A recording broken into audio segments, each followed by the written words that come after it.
அன்பு நண்பர்களே, அனைவருக்கும் அன்னை சமையல் உமாவின் அன்பான வணக்கங்கள். இன்னைக்கு அன்னை சமையலில் பார்க்க போகிறது இட்லி தோசைக்கு சூப்பரான சட்னி, இஞ்சி சட்னி. வாங்க எப்படி செய்கிறதுன்னு பார்க்கலாம். கடாயில் தேவையான அளவு எண்ணெய், இப்போ 1/4 கப் இஞ்சி சேர்த்துக்கலாங்க.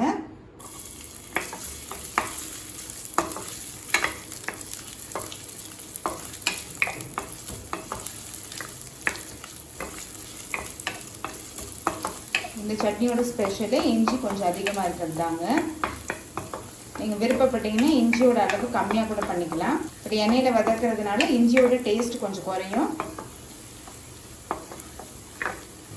இப்போ இஞ்சியை நல்லா வதக்கியாச்சுங்க. இப்போ இதை எடுத்து தனியாக வச்சிடலாம். அடுத்தது 2 டீஸ்பூன் உளுந்து, 2 டீஸ்பூன் கடலைப்பருப்பு,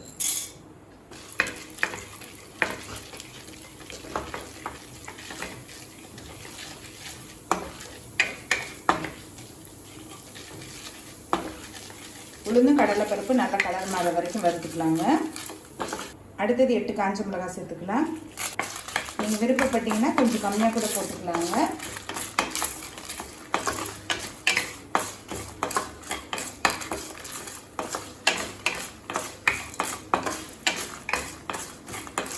ஸ்லோடே வச்சு மிளகாய் கலர் மாறாத மாதிரி வதக்கிக்கோங்க.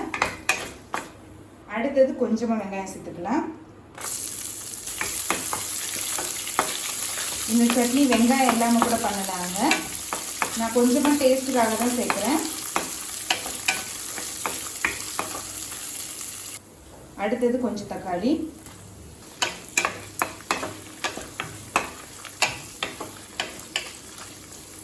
வெங்காயம் தக்காளி ரெண்டுமே நீங்கள் விருப்பப்பட்டால் சேர்த்துக்கலாங்க.